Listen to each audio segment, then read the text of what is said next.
25% যদি হয় তাহলে এই দুধটার মধ্যে 150 থেকে 200 গ্রাম পানি থাকতে পারে। সব কি একই রকম নাকি? দর্শক প্রিয় বন্ধুরা, এইবারে গাভীর দুধ পরীক্ষা করার জন্য আমরা চলে আসছি কাশিমপুর বাজারে। আজকে এই দিদি অনেকগুলো দুধ নিয়ে বিক্রি করে। যদি দিদির গাভীর দুধ কিনে আনে বিক্রি করে অনেক ভালো হয়, তাহলে আমরা তাকে এই 30 লিটার একটা বালতি পুরস্কৃত করব। তো দর্শক বন্ধুরা, আমরা সর্বপ্রথম এই যে দিদির যে এই গাভীর যে দুধটা আছে এটা আমরা পরীক্ষা করব। প্রথমত আমরা এটার তাপমাত্রাটা মেপে নিব, কারণ একটা দুধের সঠিক মাপ আসতে হলে অবশ্যই দুধের তাপমাত্রা প্রয়োজন। তাপমাত্রার সাথে দুধের মাপ নির্ণয় হয়। তো যাই হোক, আমি দুধ ফ্রিজে ছিল তাই না, ঠান্ডা। সর্বপ্রথম আমি তাপমাত্রাটা মেপে নেই। দেখেন দর্শক প্রিয় বন্ধুরা, এই বর্তমানে তাপমাত্রা কত আছে দেখা যাবে। বর্তমান আকাশের তাপমাত্রা আছে 30, এই যে 30 ডিগ্রি সেলসিয়াস। এই দেখেন, এই যে আমি এখন এই তাপমাত্রা মেশিনটা গাভীর দুধের মধ্যে রেখে দিলাম। তাপমাত্রা কত আছে অটোমেটিক এখানে চলে আসবে। আপনারা আগে পরে কেউ কি এই গাভীর দুধ পরীক্ষার ভিডিও দেখছেন? না না, একজনও দেখেন না। ওই যে ভাই দেখছে, যারা দেখছে তারা জানে। কতটা এসে থামছে ভাই? হ্যাঁ, এখানে 18টা এসে থামছে, তার মানে কি 17। তাপমাত্রাটা অনেক ভালো আছে, অ্যাকুরেট মাপ আসবে। যদিও 25% হইলে ভালো মাপ আসে। এখন আমরা এখানে ল্যাক্টোমিটার নামক যন্ত্রটা ছেড়ে দিব, তাই একটু সহযোগিতা করেন। এটা একটু হাতে নেন, দেখা যাক দিদি আজকে পুরস্কার পাই কিনা। তা সবারই সামনে আমি আমার এই ল্যাক্টোমিটার মেশিনটা পবিত্র দুধের মধ্যে ছেড়ে দিলাম। তো আপনি একটু কাছে নিয়ে আসেন, একদম দেখেন কত পার্সেন্ট বেশি আছে দেখা যায় আপনার এখানে। কত পার্সেন্ট বেশি আছে? 25% বেশি আছে। ক্লিয়ার দেখা গেছে 25%? ক্লিয়ার একদম একদম।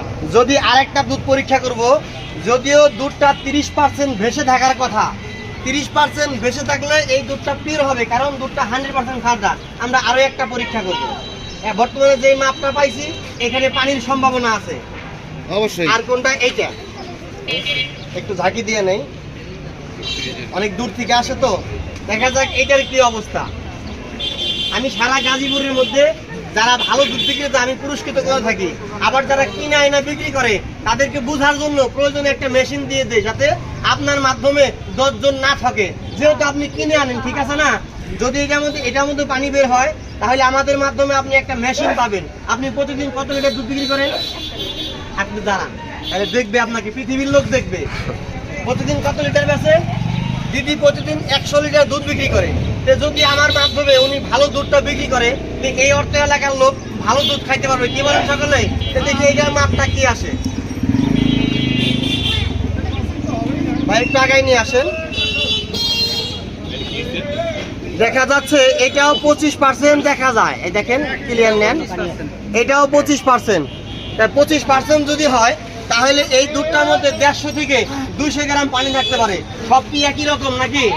তাহলে আপনাকে যে দুধটা দিয়ে যায়, এই যে আজকে পাশের দোকানদার ভাই সবাই কিন্তু দেখলো, ওনাকে বলবেন যে তোমার গাভীর দুধের মধ্যে পানি শো করছে। কতটুকু পানি? 1 কেজি দুধের মধ্যে 150 থেকে 200 গ্রাম পানি, কারণ দুধটা যেই মাপে ঠান্ডা অ্যাকুরেট মাপ আসবে। দুধ যদি আপনি ফ্রিজে রাখেন তাপমাত্রাটা অ্যাকুরেট দিবে। যেহেতু 25% দেখা যায়, তার মানে এখানে 200 গ্রাম মতো পানি আছে। আগে পরে যারা ভিডিও দেখে না, হ্যাঁ 1 কেজিতে 200 গ্রাম পানি। তা আমি ইনার এদিকে দেখেন, আমি ইনার দোষ দিচ্ছি না। উনি আমাকে এই মাত্রই বললো যে এনায়েতপুর থেকে একটা গাড়ি ওনাকে গাভীর দুধটা দিয়ে যায়। তাহলে আজকে আমি আপনাকে এই সকলের সামনে পুরস্কারের পরিবর্তে ওনাকে আমি আজকে একটা দুধ পরীক্ষা করা মেশিন দেবো। কেমন হবে? আমি সব জায়গায় পুরস্কার দেই। যেহেতু আপনি একটা মুরব্বী মানুষ, বয়সের ভারে এখনো সংসারে হাল ধরেছে, তা আজকে আপনাকে আমি বালতি দিব না। যেহেতু এখানে পানি শো করছে, আমি সকলের সামনে এই দুধ পরীক্ষা করা পরিমাপক একটা যন্ত্র আমি দিব। একজন মুরব্বী লোক আমার কাছে আসে। হ্যাঁ, মেশিন অনলাইন থেকে কিনতে হবে, কারণ আমি এখনই একটা দিয়ে দেবো আপনাকে। আপনি লাইন থাকেন, মেশিন অনলাইন থেকে নেবেন। যেহেতু দিদি এই এলাকায় প্রতিদিন 100 লিটার দুধ বিক্রি করে, তার মানে কি 150 জন মানুষ কিনে খায়। তাহলে আপনি যখন দুধটা নিবেন, আমার নাম্বার আপনাকে দিয়ে যাব। এটাও একটা পরিমাপক যন্ত্র, এটা 30% বেঁচে থাকবে। এই মাপ আপনার ভালো হবে। কি বলছি? 30% বেঁচে থাকবে। আর কারো কাছে পানি আছে? এখানে পানির মধ্যে যদি এই মেশিনটা ছেড়ে দেন, অটোমেটিক তলায় যাবে। আমি এখনই আপনার প্রমাণ লাভ করে কি? দিই। আপনার লাভটা? আমার লাভ মানুষ সচেতন হচ্ছে। পানি আছে? হ্যাঁ, একটা পানির বোতল দেন, একটা হাবিডের বোতল ভরেন। আমার লাভ হচ্ছে জন সচেতনমূলক। আমার দিকে তাকান, এই যে এদিকে তাকান। আমার লাভ কি? আপনারা যে 100 জন কিনে খাবেন, হ্যাঁ হ্যাঁ করছি, ওনাকে একটা মেশিন দিয়ে যাবে এখন। না না, পরীক্ষা উপচার দুটাই শেষ হয়ে গেছে, শেষ ভাই শেষ। আমি ওনাকে পুরস্কারটা দিব শেষ। এই দেখেন, এটা পানির মধ্যে ছেড়ে দিলে পুরোটাই তলিয়ে যায়, আপনারা দেখবেন এখন। তাহলে আপনাদের ভুল ভেঙে যাবে, আপনাকে আর কেউ ঠকাইতে পারবে না। এই দেখেন, থাক থাক লুট থাক লুট থাক, এটা আপনার হাতে নেন, আমার মেশিনটাকে ছেড়ে দিই সর্বপ্রথম। এই দেখেন প্রিয় বন্ধুরা, আমি এই মেশিনটা এখন এখানে ছেড়ে দিব, সম্পূর্ণরূপে তলিয়ে যাবে, কারণ এখানে কোনো দুধ নাই। একটু আগে নিয়ে আসেন, দেখেন দেখা যাচ্ছে। কারণ কি ভাই, এইখানে কোনো রকম দুধ নাই। দুধ হইলে এটা বেশি থাকবে। জি 0% চলে আসছে। আপনাকে যে মেশিনটা দিলাম, দুধের মধ্যে এই যে দেখেন, দুধের মধ্যে পানি বেশি থাকবে। এই যে আপনার মেশিনটাও সম্পূর্ণরূপে তলিয়ে যাবে, ঠিক আছে? ওই যে 0% আসছে। আপনি যখন দুধটা নেবেন, ওনাকে বলবেন এই যে আমার কাছে মেশিন আছে, 30% বেশি থাকবে, ভালো দুধ আপনাকে দেন।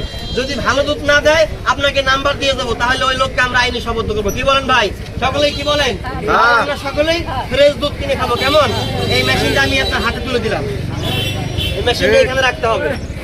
এভাবে রাখা আপনি দুধটা পরীক্ষা করে কিনবেন। উনি যখন আসবে বলবেন 30% মাপ বেঁচে থাকবে, এমন গাভীর দুধ আমাকে দেন। কারণ সিরাজগঞ্জের অনেক পার্টি, বাংলা বাজার, চান্দুরা, পল্লী বিদ্যুৎ, দুধ বিক্রি করে, মাপ দেয় অনেক ভালো। তা আপনিও ভালো কিনবেন, ভালো বেচবেন, আপনার মাধ্যমে অনেকে উপকৃত হবে। কি বলেন? ঠিক আছে দর্শক প্রিয় বন্ধুরা, আপনারা সকলে ভালো থাকবেন।